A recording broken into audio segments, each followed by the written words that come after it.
Welcome to News Now, Alberta. This is Special Ed. So this is out of Phoenix. This happened a few years ago, but the trial was just lately here.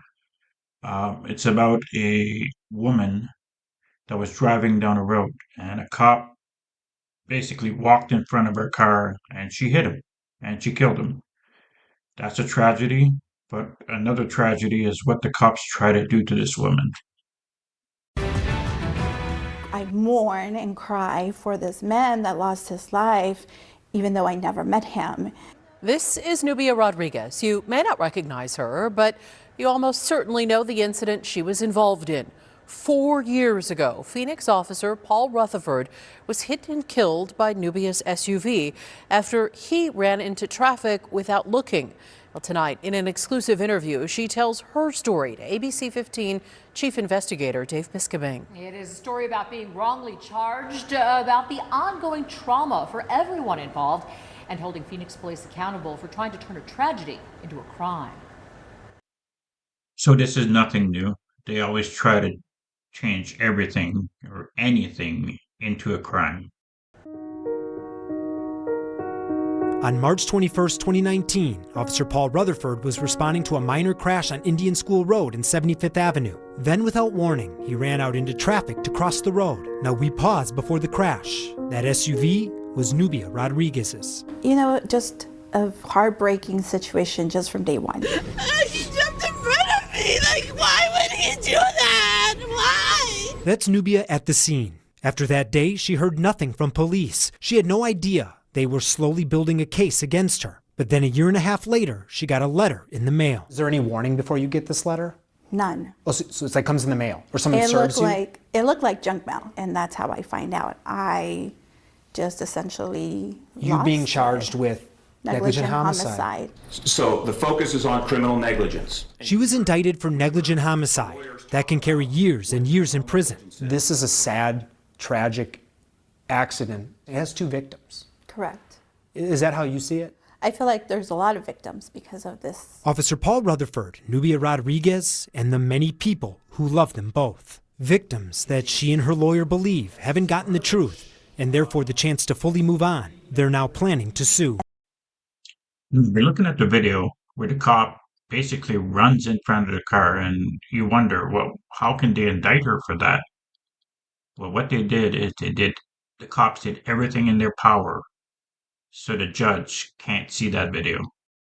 And that's what happened to my daughter. You know, there was times when we sat down and we said, okay, if this happens, I go to prison, this will be the plan, this is who's going to take care of you. Having those conversations with the 10-year-old. So you were having discussions with your 10-year-old daughter.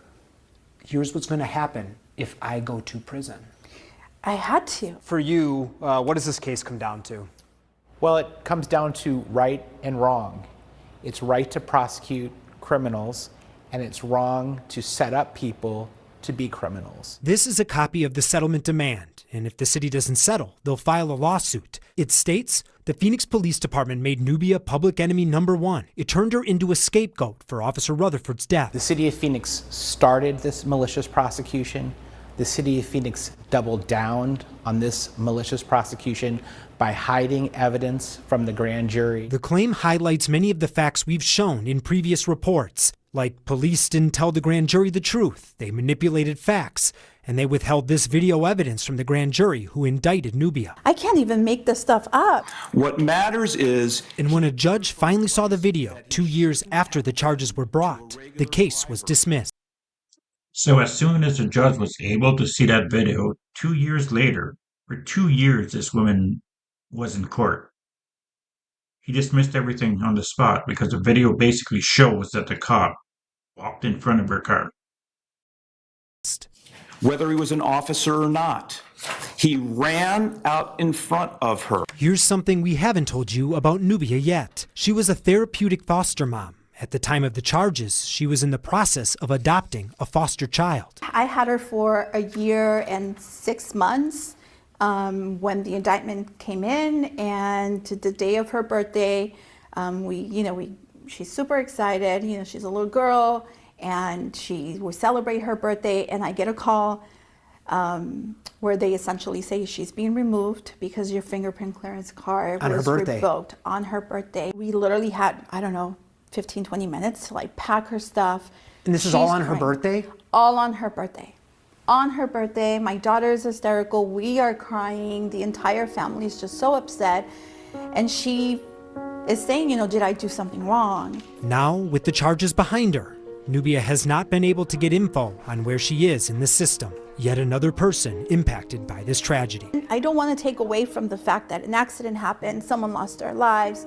But again, we go back to how many victims were, you know, had consequences because of this. And it's just very many. I'm investigator Dave Biskobing, ABC 15, Arizona.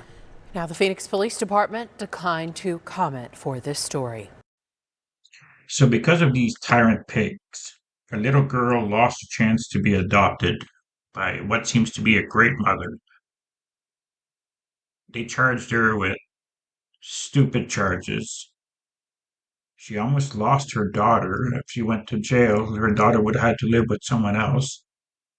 She lost her foster daughter that she can't find in the system anymore. All this because cops and prosecutors try as much as they could to lie to a judge and a grand jury. Now, you know damn well that the cops that tried to hide the evidence, that falsified information to get her charged, they won't get anything. They're allowed to do it, I guess, because they always get away with it. What do you think about the story? Let me know in the comments. Please like, share, and subscribe, and check out my Patreon, where for $1 a month you can get my videos a week in advance with other perks coming. Thank you.